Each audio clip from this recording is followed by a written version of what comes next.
Welcome back to Inside College Basketball Now with Jon Rothstein. Pleased to be joined by Villanova head coach Kevin Willard. And Kevin, welcome. If there was a movie made about your life, who would play Kevin Willard?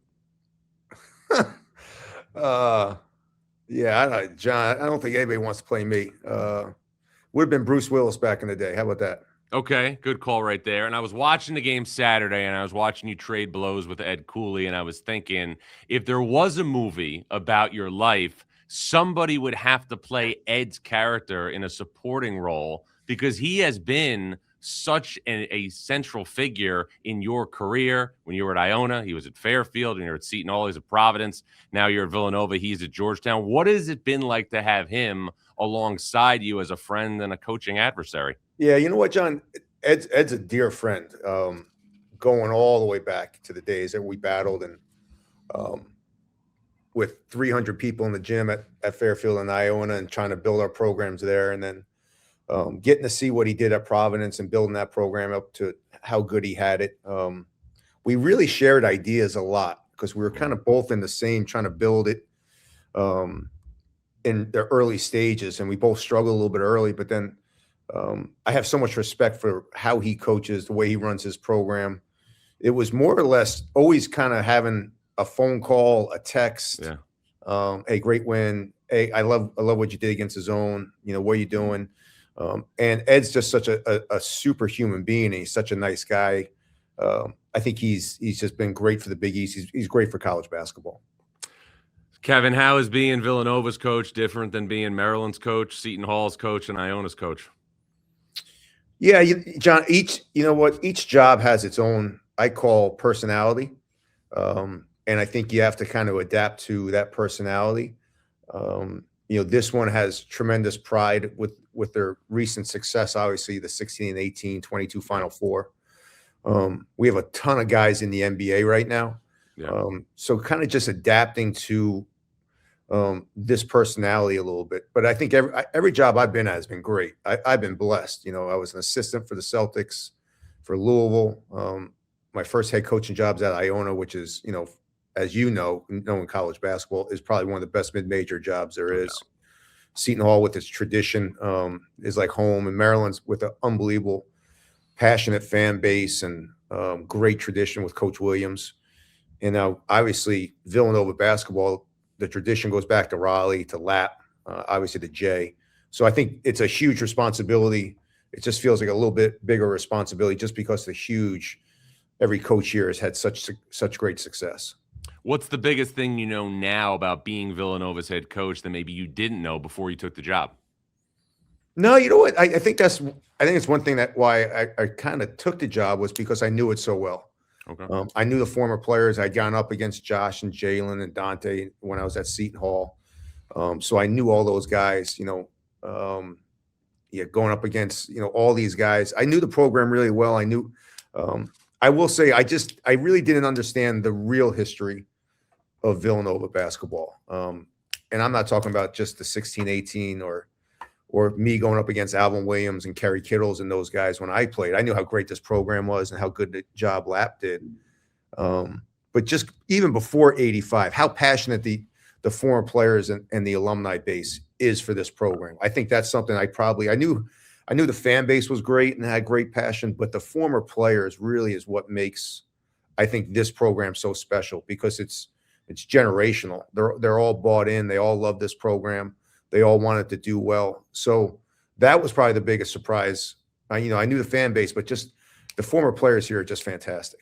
And that's obviously part of the job of being the head coach at Villanova. It's something that Jay Wright always stressed. And it's pretty clear right now, Kevin, and you're a veteran head coach with great success, that Villanova is your program. But how has the balancing act for you been being the steward and doing things your own way at Villanova while embracing, obviously, a Hall of Famer like Jay Wright? Yeah, good question, John. Jay makes it so easy. We're actually going out to dinner tonight just to kind of talk about what we want to do in the spring and summer for fundraising and just former player stuff. This is going to be Jay's program. He's got his stamp on this thing, and I'm good with that. Like my job is to kind of get it back to the level where he had it. But I embrace the fact that Again, I know what he did. I went against him in the No doubt. Big East championships 3 times a year, just about. So I saw it so close. His personality and the way he coached and the way they played, we will always embrace that, and we will always kind of have that same mentality. My job is just kind of just get into, it's a portal now. It's recruiting differently. It's building a team so much differently than, redshirting Mikal Bridges. Right. Right. I don't think we're redshirting Mikal anymore. So that kind of stuff, it's my job to keep the personality that Jay put on this program, but it's my job now to kind of, revolutionize what we do at Villanova. It takes obviously a secure head coach to embrace that the job that they have is always going to be somebody else's program. Would you have been able to do that if you were 10, 12, 15 years earlier in your career? No chance. Yeah, no chance. I think it's and it was a little bit different when I was at Seton Hall because PJ and Raf, PJ wasn't around. PJ was in Seattle and Raf was doing TV. So I saw Raf and PJ in the summer. And I embraced them, obviously, but it wasn't like they were around and PJ had been gone for, 20 years when I got the job at Seton Hall, 15 years. But no, now it's, I'm old, I've gotten older, and I love the fact that I'm the head coach at Villanova. I love the fact when I was at Maryland, I always felt Gary, we embraced how Gary played. Gary was around all the time and it was awesome. Coach Williams is unbelievable. So I think I just gotten older, and it's like, hey, this, I'm the head coach. I have a huge responsibility at this program, but I love the fact that, I'm taking over one of the best jobs in college basketball. But the reason it's one of the best jobs in college basketball is because the job Jay Wright did. Like I'm not going to sit there and BS myself and say, well, I created Villanova. That'd be lunatic. So I think I'm old enough and been through it and won enough games, lost enough games to understand, like, hey, man, this is great. I'm the Villanova head coach, but to embrace Coach Wright, because again, he was the best. And obviously the standard for Villanova is to put a great product on the floor. I remember being on campus prior to the season over the summer, and you told me we're going to be better than people think we're going to be. How is the team 18-5?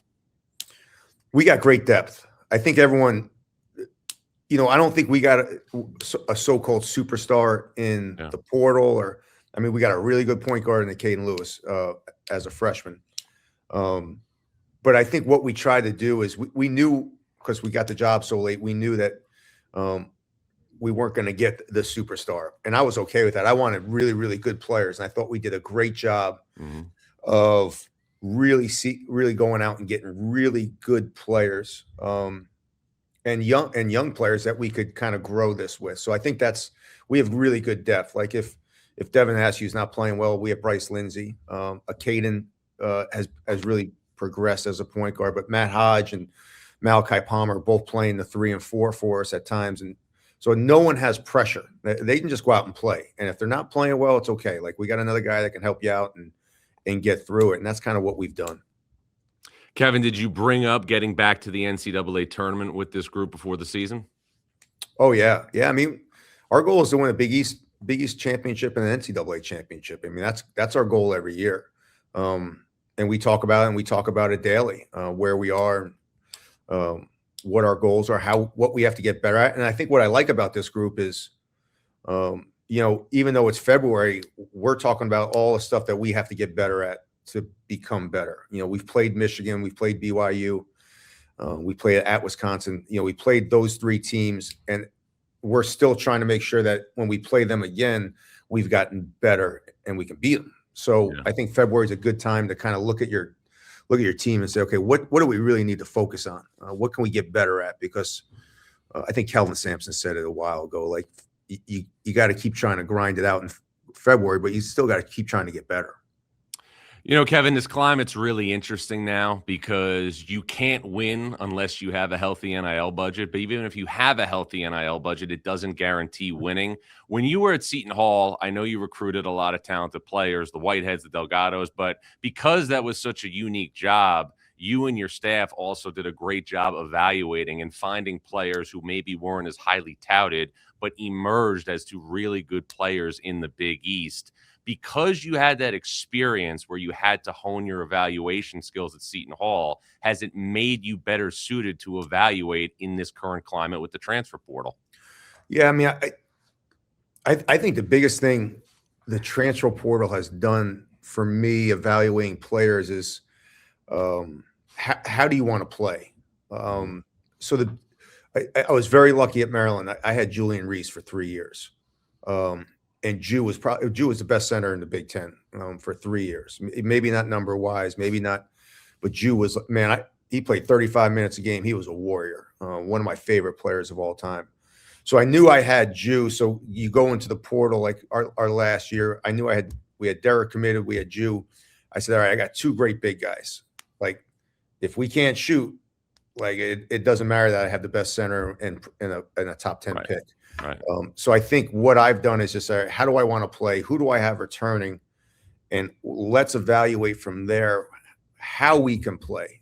You can't be stubborn in this era. I think that's the biggest thing I've learned. It's like you just can't say, well, I want to play this way. And so, but I think you constantly have to adjust based on who you have returning and who you go out and get. And then you kind of have to do it that way. So I think that's been the biggest thing is I've learned to be a little bit flexible in how I want to play and how we're going to play instead of just saying, hey, I'm going to do this the same way I did it last year. I just don't think that works anymore unless you have super talent.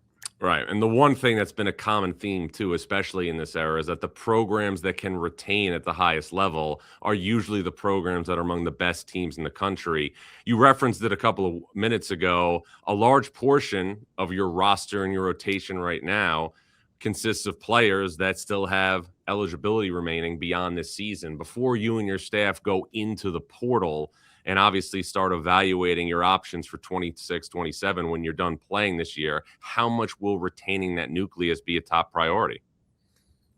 Oh, it's the main priority. Like, it's amazing how many agents are calling and texting you about stuff. And you're like, we can't make a move until we know who we're retaining. And I love this group. I love all these kids. It will be my main priority and our main priority to keep this roster together. And then, make sure. And again, that kind of goes back into a little bit of like, if I'm bringing back 3 or 4 guys who I think are starters, and, it makes the portal a little bit different. You go into the portal differently, because the one thing I'm not going to do is bring a returner guy back and then not play him. Right. Or go get someone out there. So I think that's part of the evaluation process on your roster now and then on your roster moving forward. And obviously part of the epicenter of that returning nucleus, all Villanova fans obviously are pointing towards the backcourt with the Caden Lewis and Bryce Lindsay. Villanova has always been synonymous with great guards, as you coached against when you were at Seton Hall. Why has this tandem been so effective? I think they complement each other really well. I think that's the biggest thing. And again, I think for Bryce and a Caden, having Devin Askew on the roster has really helped them. Dev's a veteran player that just has a lot of knowledge and a lot of confidence in his game. And I think Dev's constantly talking to those two. But I think Caden and Bryce really complement each other. Obviously, Bryce is a phenomenal shooter, but can do more things. He's a little bit more. I think he's a little bit more of a point guard than he is 2 guard. And Caden just has this natural feel and understands basketball and understands he's got this great weapon. Yeah. And how do I use this weapon? How do I get this weapon shots? Because when Bryce is going, it opens up the floor for a Caden to get in the lane. And I just think they complement each other really well. And they've obviously been the backbone of your backcourt, and your front court has really been anchored by a guy who has just all of a sudden rolled out of bed and gotten a double-double every time that he steps on the floor, and that's Duke Brennan. You coached against him in the NCAA tournament last year when Maryland played Grand Canyon. There's always questions when a player transfers up to a higher level, how much he's going to be able to produce. Has he usurped your expectations? Yeah, so John, I usually watch the last 4 opponents' games, and going into Grand Canyon, I ended up watching like their last 5 because I was like, "Whoa, this team's got a lot of talent." And what I was so impressed about is Duke played so hard. Every game we played, I was like, "Man, this dude, he's just like, this is going to be a tough matchup." and he didn't play well against us because obviously we had Jew and Derek, but man, he battled Jew and Derek for 35 minutes and just gave them everything he had. So I was really confident in the fact that he battled Jew and battled Derek. Again, didn't do great. Yeah. But man, he went up against one of the best front courts in college basketball and held his own for 35 minutes. So I was really confident that if he came in here, he would have good success. You referenced that the goal for this team is to win the Big East, and that's something you're still obviously working towards here in early February. Obviously, the top of the Big East, especially as we saw over the weekend, now features two of the better teams in the country. Great in game. St. John's. Great game. It was an awesome game. UConn and St. John's. You nearly beat UConn a couple of weeks ago, lost in overtime. You played a really, really hard game against St. John's in South Philadelphia. You came up short there as well. When you're building a program, and I remember, I'm going to date myself here, but I remember before you got Seton Hall to the other side, one year, like between Christmas and New Year's, you beat a talented St. John's team and you beat a Villanova team in the same week, but like that team couldn't sustain it throughout the entire season. Is this all part of the process when you're building a program to have to go through some of these experiences? Oh, absolutely. I mean, I think, especially with Mitchell going into the starting lineup for St. John's, his length, and now you got Hopkins at the 3. And obviously, I think Zuby's probably the best player in college basketball, in my opinion. And then going up against Terrence Reed and seeing UConn with Demery. I think Demery's a very, very doesn't get talked nearly enough on that team. I think he's really been an unbelievable guard for them. Just going through those two programs and seeing their size and length, going through Michigan and seeing their size and length. Same thing with Florida last year. We lost in the sweep. Florida's, length up front was unbelievable. I think, trying to build our roster to make sure that the physicality, especially St. John's, the way St. John's plays with all their switching, I think you really have to make sure that you have to be able to match their physicality to be at that top. And again, I think UConn's just as good as, I think they're 1 and 2 and we're 3 right now. Because obviously we haven't beat them. So can't say we're better than when you haven't beat them. But I think the league's really good. We just have to kind of get, and I saw Danny and Coach talk about it, the bottom half has to just kind of probably get a little bit older. I think the bottom half of the league's really young. You look at Marquette, I think those young kids are really starting to come through. Butler's young. But yeah, we got to get a little bit bigger and a little bit older to be able to handle the physicality with those two teams. Kevin, you look at the Big East now, obviously, in the landscape of college sports, and it's in a season right now where the representation for the league in the NCAA tournament is not probably going to be where it needs to be. From your perspective, what can the Big East do, aside from obviously improving some of the experience on its roster for the lower portion of the league right now? What can the Big East do to improve nationally? Yeah, you know what, though, John? I think that's a little bullshit. We only have 11 teams. Mm-hmm. So, if we can get 5 teams in, that's half the conference. It's probably pretty good. That's the way it was back when I was at Seton Hall. We were getting 5 to 6 teams in. You look at the bottom of the Big Ten.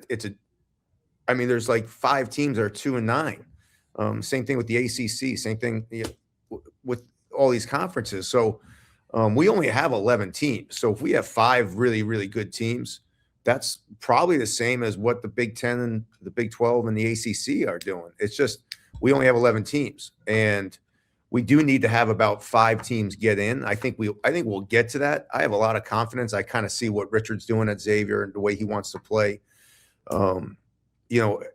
Shaka has been so consistent for the last 5 years. I think the way he does it, he's always going to have a year where it might be a little difficult because he went young. He went with freshmen, and he's got a really great group of talented freshmen and sophomores. So he's having a rebuild year. So next year you look at, they're going to be sophomores and juniors. You expect them to be much, much better. But I think, I think the narrative of hey, we're going to get 8 teams in, I don't think it's never happened. I don't think it ever will happen. I think if our goal should be 5 to 6, and then you're getting almost 60% of your teams into the NCAA tournament, that's really good. The ACC, again, struggled with something similar the last couple of years. They had teams who went far in the NCAA tournament, but didn't have a great deal of representation in terms of the percentage of teams. That's changed this year. One of the things the ACC did was downshift and played 18 league games to give their teams a little bit more scheduling flexibility in the non-conference. Is that something you think maybe the Big East should look at in the future so that teams can be more aggressive in November and December? I think teams should be aggressive in November and December anyways. I don't think league games really matter. I mean, you just want to play bye games? I mean, like, it's either you play bye games or you play real games. So I don't think, I like 20 league games. I like the true round robin. I think the bigger leagues need to play more. I think they should play 24 league games, and do what the old Big East used to do. The old Big East they knew the bottom half, and all the bottom half would play each other and the top half would play each other. But next year we're playing Notre Dame, Wisconsin, Michigan. We're scheduled, and we still have 20 games. I mean, you don't have to play. You get 32 games. I think all college basketball needs to go into a different scheduling mode and play less bye games and play more big games. I just think it'd be better for TV, be better for college basketball. I think in November, if you're having, you get Villanova, Wisconsin, Villanova, Michigan, those are great games. And I think we have to promote our sport that way instead of just trying to load up on bye games and game the net. Go out there, test yourself. I think Oklahoma last year got in. They were 6-12, but they went out and played a great non-conference schedule and won non-conference games, and they got rewarded for their non-conference, which I think you should. So it's just not about your conference schedule. I think we all have plenty of great opportunity for scheduling. I like scheduling hard. I think it's fun. I think it's, I'd much rather play, a Michigan, Wisconsin, BYU than, right. I hate bye games. Bye games, I'm more nervous during a bye game than I am during, playing Michigan. It didn't help this year against Michigan, but I don't think anyone's helping against them at times when they're rolling. They're really good. But I think everyone has scheduling opportunities, John. I think not play bye games and just go out and schedule. Did you break some news here? Is there a new agreement on the table with Villanova and Notre Dame? Oh, did I? Yeah. Is that not public yet? I don't know if it's public. Everything runs together here in February, but is that a new home and home series that you're yeah, throwing out there? I think so, yeah. Is it starting in Philadelphia or in South Bend? I actually don't know. Okay. All right. Good. I just know we're playing them. I appreciate it. You're throwing crumbs here on a Monday morning. There you morning. go, John. Anything for you. Kevin, I'm fascinated doing this as long as I have, how coaches, don't celebrate their greatest wins as much as they really hold on to their toughest losses. So for Kevin Willard, who's been doing this for so long, give me one win that you will always cherish and give me one tough loss that always seems to resonate. At Indiana last year. Okay. At Indiana was probably my best win as a head coach, because we'd struggled on the road. We just beat Illinois at Illinois, and it changed our whole season. And winning in Bloomington's hard. I mean, that building is loud. Yeah. That's probably the loudest building in college basketball when it's rocking. Yeah. And my best win, my toughest loss. Oh man, I've had a lot of them. You can say more than one. This is a safe space. Yeah, I mean, I think it was 2017 semifinal Big East. Josh Hart tipped in at the buzzer, and then Angel missed a layup to win it. Because I thought we could have went back-to-back 16-17 in the Big East tournament, and Josh Hart did Josh Hart things and just came out of nowhere. Chris Jenkins missed he took a shot, and Chris Jenkins was the best shooter Villanova had forever, and he missed one so bad that if it bounces any other direction besides wedging it in between the rim, and Josh Hart came in, laid it up and in, we threw it long. Angel had a layup and he missed it, and I thought we could have went back to back there. So that one sticks with me, just because Josh Hart got me. And give me one recruit that you really wanted that you just missed out on. Damn it, John! I've missed out on so many kids. Kyle Anderson. Okay. Yeah, I remember that. Kyle Anderson. Me and Shaw followed him around all summer. And I thought we did a phenomenal job. But again, it was us and UCLA at the time. Like I remember sitting down with them the night before, and like you could just sense like it's UCLA. I was kind of like, yeah, I'm not mad at you, but Yeah. But I would love to have Kyle Anderson. The family was great. One of the best kids I ever recruited. One of the nicest kids, and probably one of the best players I by far have ever recruited.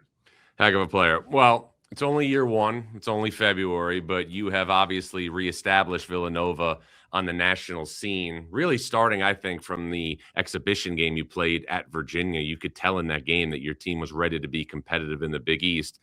Let's wrap on this. What has to happen between now and the first or second week in March for Villanova not just to be a participant in the NCAA tournament, but to be a tough out that could maybe advance? Yeah, we just have to play a little bit more physical. Again, and when you're young, we start freshman, sophomore, junior, senior. I think they're starting to understand what it means to play physical. Not that we don't play physical, but what it means to play physical, whether it's boxing out, whether it's chucking cutters, doing like that physicality, not just playing hard. My guys play hard, and they play unselfish, but just getting them to understand what playing physical really means. And it's just not playing hard. It's doing little things on the physical side, especially defensively, but even offensively. I think we've started to realize how hard we have to cut. Mm-hmm. We have to, we work every day on screening now, just because the physicality of the league, especially at the guard play, which is something that was much different than the Big Ten. The Big Ten, you had to have 6'11". You had to battle inside every day, where the guards weren't as physical. This league is, you don't need to be 6'11", but your guards have to be physical and your forwards have to be physical, because that's where the physicality is in the Big East. So that's the biggest thing. Like, just continue to get these guys to understand. We got to be more physical in the little things, and keep playing unselfishly. Well, Kevin, it's been a lot of fun to cover. All the best here moving forward. We appreciate the time, know how busy you've been, and as always, look forward to staying connected along the way. No, John, great being with you, my man. You guys, Villanova head coach Kevin Willard. I'm Jon Rothstein, and this is Inside College Basketball Now.